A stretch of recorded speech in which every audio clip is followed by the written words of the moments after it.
이제 오늘은 출애굽기 19장을 공부할 겁니다.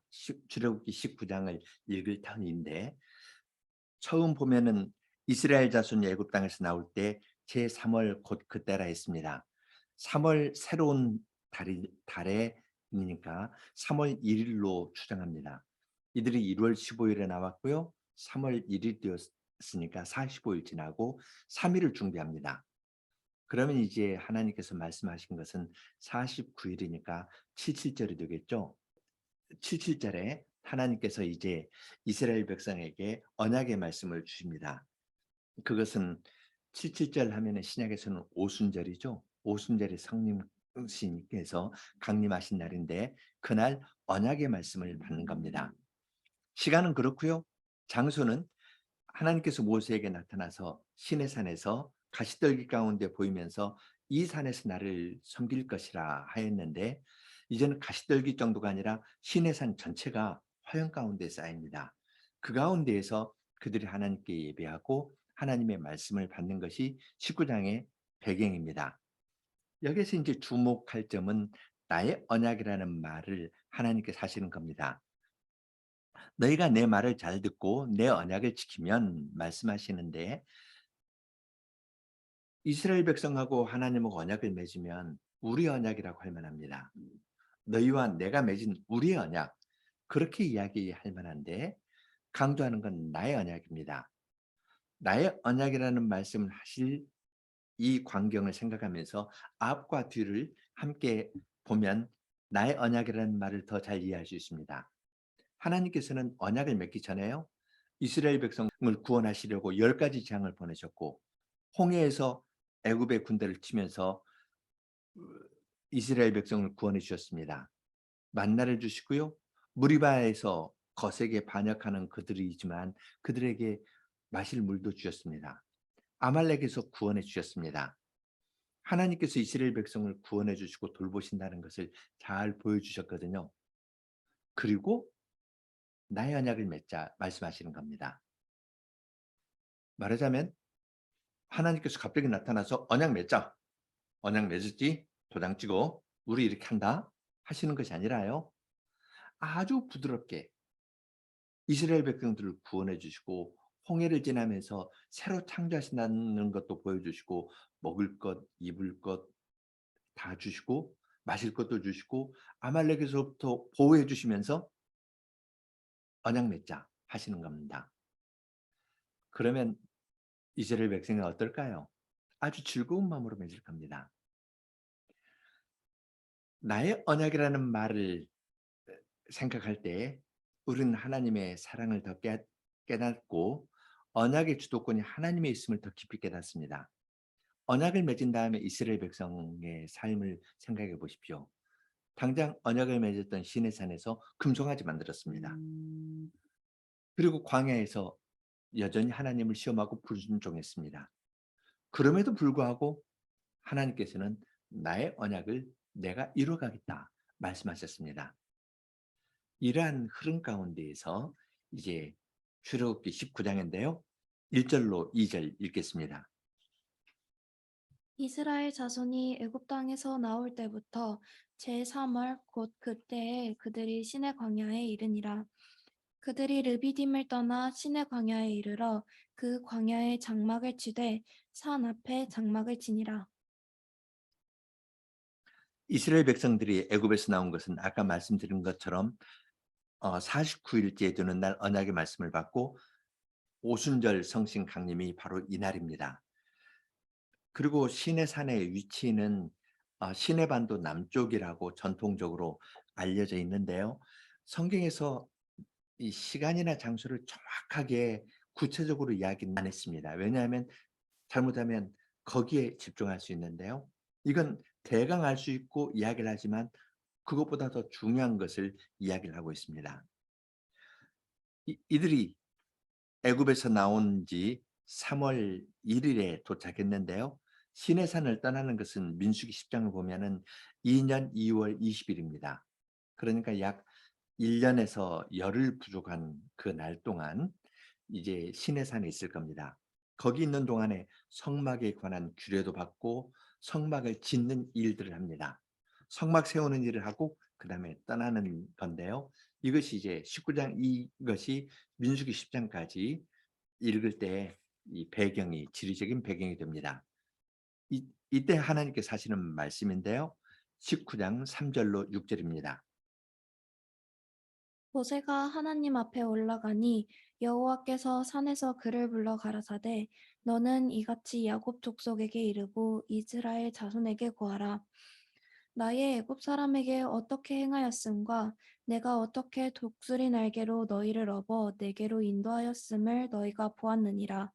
세계가 다 내게 속하였나니 너희가 내 말을 잘 듣고 내 언약을 지키면 너희는 열국 중에서 내 소유가 되겠고 너희가 내게 대하여 제사장 나라가 되며 거룩한 백성이 되리라. 너는 이 말을 이스라엘 자손에게 고할지니라. 이스라엘 백성은 애굽에서 바로의 종이었습니다. 바로의 종으로 산다는 것은 죽는다는 거였거든요. 하나님께서 그들을 건지셔 가지고 가나안 땅으로 옮겨 주실 수가 있습니다. 그런데 4절 보면요. 애굽 사람에게 어떻게 행하였음과 어떻게 독수리 날개로 너희를 업어서 나에게로 인도하셨다고 말씀하십니다. 내가 너희를 건져내서 저쪽에 가서 잘 살게 해 주었다. 그렇게 말씀하시는 것이 아니라 구원 얻은 목적은 나에게로 인도하였음을 너희가 보았다 했습니다. 불평하고 투정하는 그들을 하나님께서 품어 안아 주셨거든요. 그들은 이미 경험했습니다.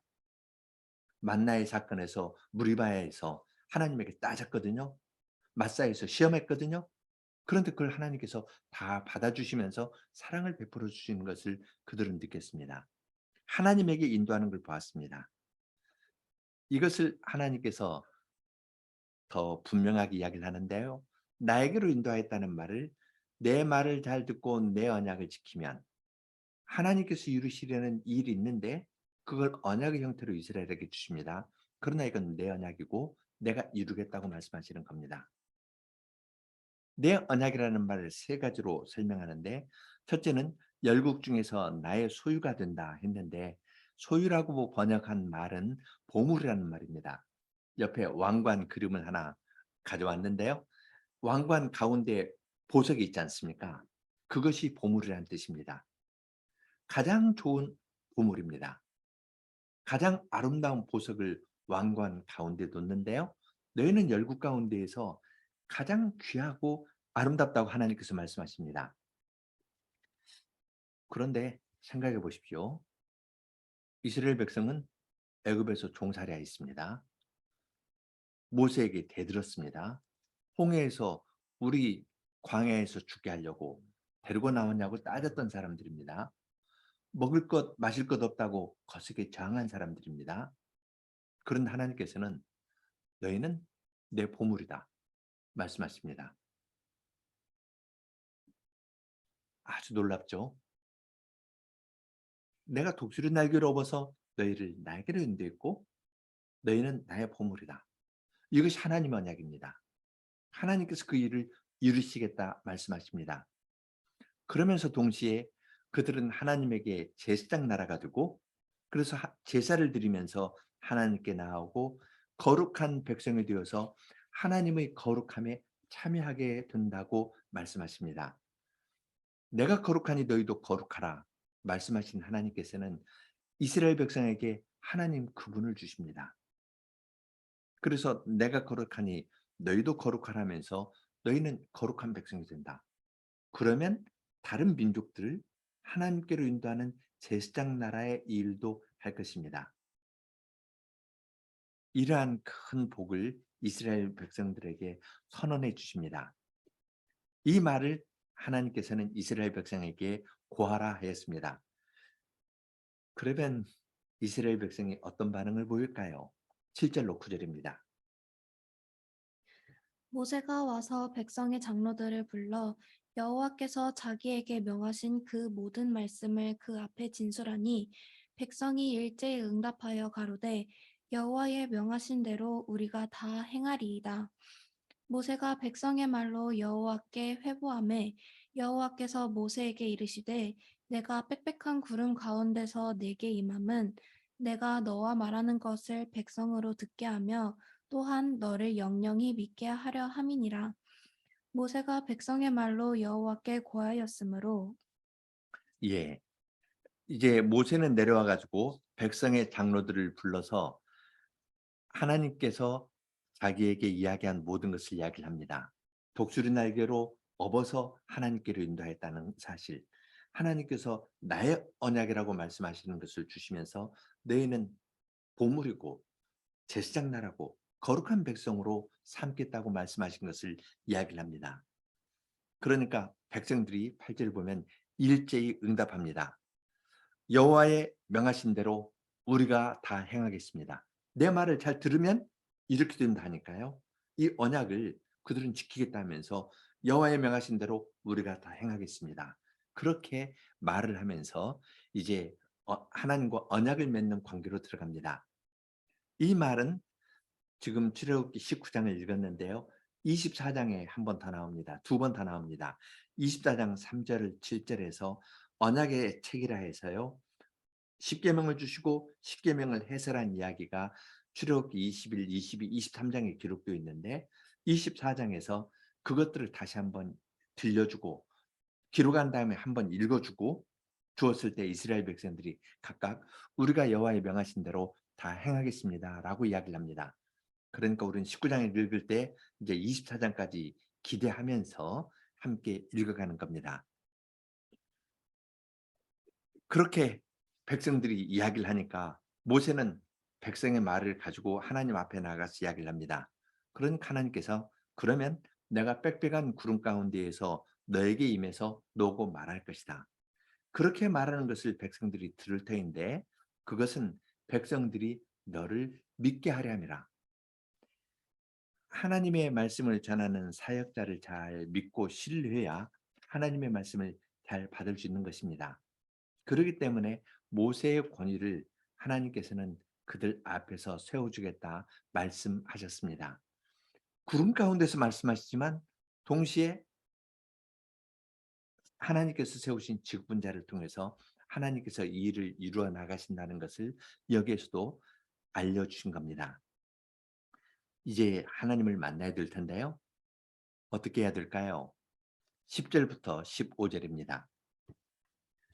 여호와께서 모세에게 이르시되 너는 백성에게로 가서 오늘과 내일 그들을 성결케 하며 그들로 옷을 빨고 예비하여 제3일을 기다리게 하라. 이는 제3일에 나 여호와가 온 백성의 목전에 시내산에 강림할 것임이니 너는 백성을 위하여 사면으로 지경을 정하고 이르기를 너희는 삼가 산에 오르거나 그 지경을 범하지 말지니 산을 범하는 자는 정령 죽임을 당할 것이라. 손을 그에게 대미 없이 그런 자는 돌에 맞아 죽임을 당하거나 살에 쇠어 죽임을 당하리니 짐승이나 사람을 물어나고 살지 못하리라. 나팔을 길게 불거든 산 앞에 이를 것이니라 하라. 모세가 산에서 내려 백성에게 이르러 백성으로 성결케 하니 그들이 자기 옷을 빨더라. 모세가 백성에게 이르되 예비하여 제3일을 기다리고 여인을 가까이 말라 하니라. 걸어가신 하나님을 만나기 위해서는 준비를 해야 되거든요. 어떻게 준비해야 될지 사람들에게 맡겨줬으면 사람들은 훨씬 더 어려웠을 겁니다. 그런데 하나님께서는 너희는 나에게 속하였고 거룩한 백성이 될 것이다 말씀하신 하나님께서는 어떻게 거룩하게 될 것인지 알려주셨습니다. 첫 번째는 옷을 빨라는 겁니다. 옷을 빨 때 뭘 생각했을까요? 더러워서 빨았을까요? 비교적 깨끗한 옷을 입은 사람도 다 빨았어야 됐습니다. 모두 자기 옷을 빱니다. 그것은 옷을 빨면서 자기의 더러운 것을 생각하는 겁니다. 옷을 빠는 유일한 이유는 거룩하신 하나님을 뵙는 거거든요. 그 거룩하신 하나님 앞에서 우리의 의는 다 낡은 옷과 같고 우리의 의는 다 죄다. 그런 고백을 하면서 이사야서 64장 6절에 그런 표현이 있죠. 그러면서 회개하는 심정으로 옷을 빨았을 겁니다. 둘째는 하나님은 창조주이시거든요. 그분은 거룩하신 분이십니다. 그러니까 경계를 정해 가지고 거길 넘지 못하도록 했습니다. 산 사면의 경계를 정해서 사람이나 짐승도 그 경계를 넘지 못하도록 했습니다. 넘어오면 손을 댈 필요가 없이 돌에 맞아 죽거나 화살을 쏘아서 하나님께서 죽게 하시겠다 말씀하셨습니다. 세 번째는 여인을 가까이 하지 말라 그랬습니다. 거룩하신 하나님을 만나려고 준비하면서 절제된 삶을 살도록 3일 동안 그렇게 하라고 말씀하였습니다. 이제 그 말씀대로 임하는 장면이 16절부터 19절입니다. 제3일 아침에 우레와 번개와 빽빽한 구름이 산 위에 있고 나팔 소리가 심히 크니 진중 모든 백성이 다 떨더라. 모세가 하나님을 맞으려고 백성을 거느리고 진에서 나오매 그들이 산 길목에 섰더니 시내산에 연기가 좌욱하니 여호와께서 불 가운데서 거기 강림하심이라. 그 연기가 옹기점 연기같이 떠오르고 온 산이 크게 진동하매 나팔 소리가 점점 커질 때에 모세가 말한즉 하나님이 음성으로 대답하시더라. 광경을 한번 생각해 보십시오. 3일째 되던 날 하나님께서 우레와 번개와 빽빽한 구름 가운데 산 위에 있습니다. 큰 나팔소리 강림하셨거든요. 번개, 불 하면은 주위를 밝힙니다. 그런데 동시에 거기에는 빽빽한 구름이 있고 연기가 있습니다. 한편으로는 무언가 밝히 보여주는데 다른 한편으로는 가려지는 거가 있습니다. 사람으로서는 다 설명할 수 없는 신비한 것이 있는 그러한 장면입니다. 나팔 소리가 점점 커질 때 모세가 하나님께 말씀드리니까 이제 하나님께서 음성으로 대답하십니다. 그러면 이 분위기에 하나님께서 바로 십계명의 말씀을 주셨을까요? 아닙니다. 20장에서 말씀하시는 거가 있는데요. 그 전에 백성을 다시 경계하는 이야기가 20절로 25절에 나옵니다. 여호와께서 시내산 곧 그 산꼭대기에 강림하시고 그리로 모세를 부르시니 모세가 올라가매 여호와께서 모세에게 이르시되 내려가서 백성을 신직하라. 백성이 돌파하고 나 여호와께로 와서 보려고 하다가 많이 죽을까 하노라. 또 여호와께 가까이 하는 제사장들로 그 몸을 성결히 하게 하라. 나 여호와가 그들을 돌격할까 하노라. 모세가 여호와께 고하되 주께서 우리에게 명하여 이르시기를 산 사면에 지경을 세워 산을 거룩하게 하라 하셨사온즉 백성이 시내산에 오르지 못하리이다. 여호와께서 그에게 이르시되 가라 너는 내려가서 아론과 함께 올라오고 제사장들과 백성에게는 돌파하고 나 여호와에게로 올라오지 못하게 하라. 내가 그들을 돌격할까 하노라. 모세가 백성에게 내려가서 그들에게 고하니라. 하나님께서 강림하셨는데요. 이스라엘 백성이 3일 동안 옷을 빨고 옷도 잘 말리고 깨끗한 옷을 입고 나왔습니다. 그때 하나님께서 바로 언약의 말씀을 주신 것이 아니라 경계하는 말씀을 합니다. 산 사면의 경계를 정했는데 이것을 뚫고 들어오지 못하도록 해라.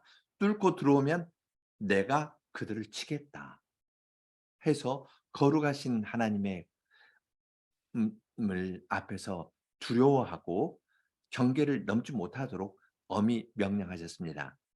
그리고 제사장들로는 그 몸을 성결케 하며 준비하도록 했습니다. 그렇게 말씀하시니까 모세가 우리가 그렇게 그 말씀대로 다 행하였습니다 하니까 여호와께서는 다시 한번 경고해 주십니다.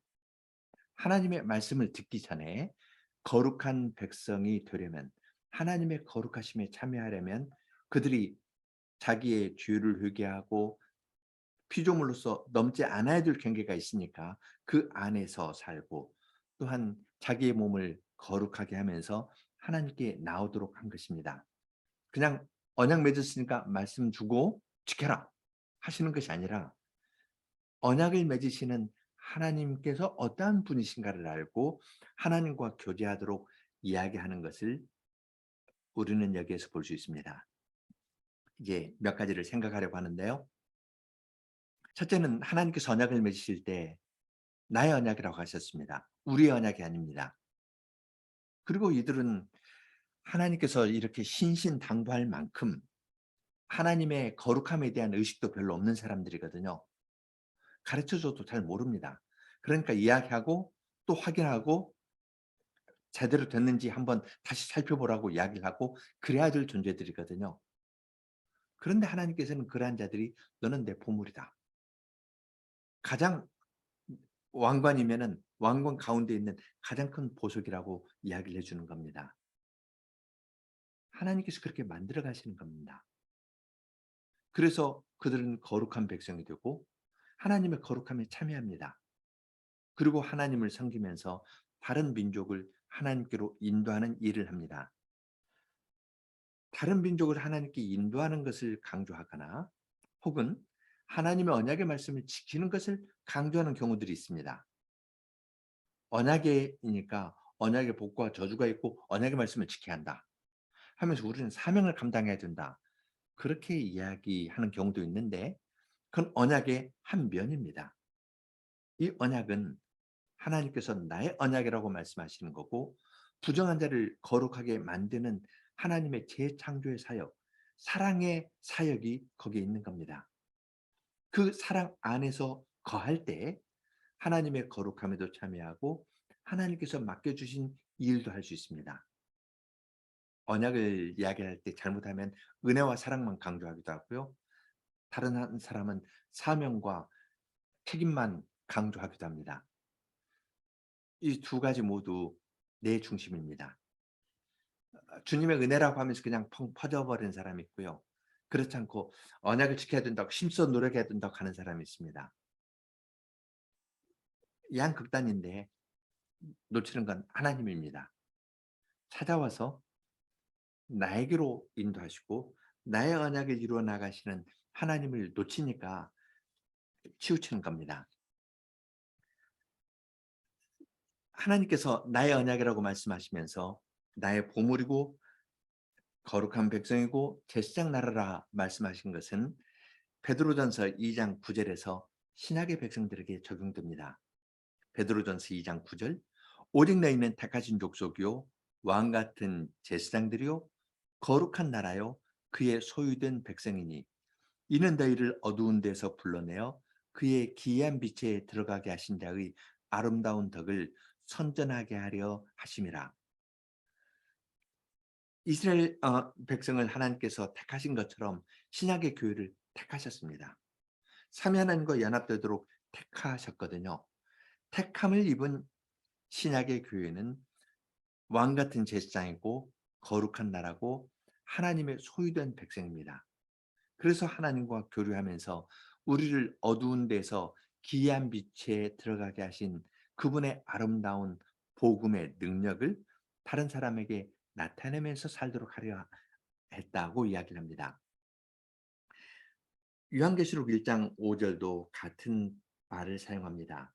우리를 사랑하사 그의 피로 우리 죄에서 우리를 해방하시고 그 아버지 하나님을 위하여 우리를 나라와 제사장으로 삼으신 그에게 영광과 능력을 세세토록 돌릴지어다 했습니다. 하나님께서 우리를 사랑하셨고요. 우리가 하나님을 위해서 나라와 제사장이 되어서 하나님을 섬기는 일을 하도록 하셨습니다. 이스라엘 백성에게 베풀어 주신 그 큰 은혜를 그리스도의 은혜로 말미암아 그리스도의 피로 우리에게 적용해 주신 것을 봅니다. 출애굽기 19장의 이 이야기는 이 구약 교회의 기초인데요. 신약 교회에서도 마찬가지입니다. 히브리서 12장에서 이제 출애굽기 19장을 배경으로 해가지고 조금 더 이야기를 합니다. 두 가지 면에서 생각할 수 있는데 하나는 차이점이고요. 두 번째는 공통점입니다. 첫 번째 차이점으로 이야기할 수 있는 것은 히브리서 12장 22절로 24절인데요.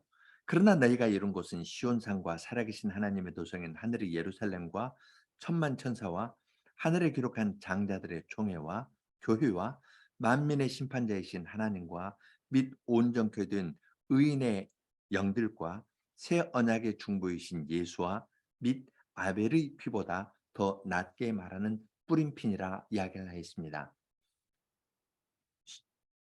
히브리서 12장 앞부분 보면은 시내 산에서는 짐승이라도 산에 오를 수가 없고 산에 이르거든 돌로 치라 하였기 때문에 모세도 시임이 두렵고 떨린다 이야기를 했는데 너희는 그러한 두려움과 떨림 없이 하나님께 나아갈 수 있다.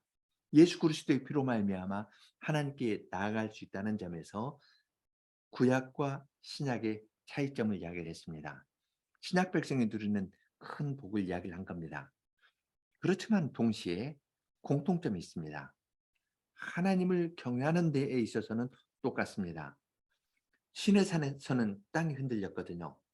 히브리서 12장에서는 그러나 앞으로 하늘도 진동할 것이라고 이야기합니다. 우리가 진동치 못할 나라를 받은 사실을 이야기를 하면서 은혜를 받고 하나님을 경외하는 마음으로 하나님을 기쁘게 섬기라고 이야기를 합니다. 히브리서 12장 29절 우리 하나님은 소멸하는 불이심이니라. 신의 산에서만 소멸하시는 불이 아니라요. 지금도 소멸하시는 불이십니다. 우리 하나님은 어제나 오늘이나 영원토록 동일하신 분이십니다. 이 하나님을 경외하고 사랑할 때에 우리가 주님의 사랑 안에 거하면서 하나님께 기쁨을 드리는 보물도 되고 하나님의 거룩함에 참여하는 제사장 나라가 되고 또한 다른 사람들을 하나님께로 인도하는 우리를 어두운 가운데에서 빛으로 인도하신 분의 기이한 덕을 다른 사람에게도 전파하면서 살아갈 수 있습니다. 그러한 것을 보시고 하나님께서는 참 기뻐하실 겁니다. 아버지께서 나를 보내신 것처럼 나도 너희를 보내노라. 그렇게 말씀하시면서 부족한 우리들을 사용하여서 이 은혜의 복음을 전하는 일을 주님께서 계속 행해 나가실 겁니다. 하나님께서 행하시는 일에 참여한다는 것은 우리에게는 굉장한 특권이고 복입니다. 함께 기도하겠습니다. 하늘에 계신 거룩하신 하나님 아버지, 주님께서 이스라엘 백성에게 행하신 것을 볼 때 참으로 놀랍습니다.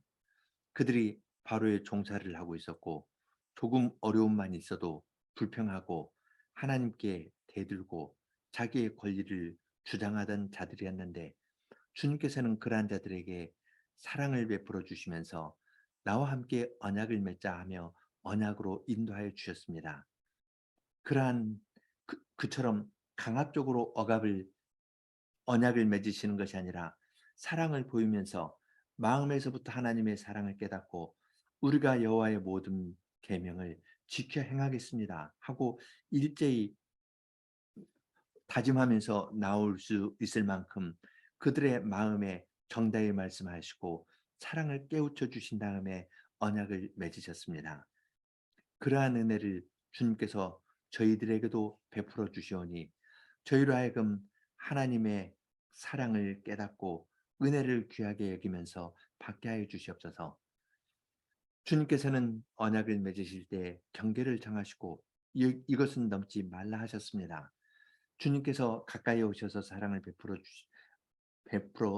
주시고 은혜를 내려 주셨지만 주님은 영원부터 영원까지 하나님이시고 저희는 피조물입니다. 저희로 하여금 주님의 사랑을 깨닫지만 동시에 저희가 피조물이고 하나님은 소멸하는 불이시라는 사실을 생각하면서 늘 주님을 경외하면서 살아가도록 저희를 깨우쳐 주시고 인도해 주시옵소서. 예수님 이름으로 기도합니다. 아멘.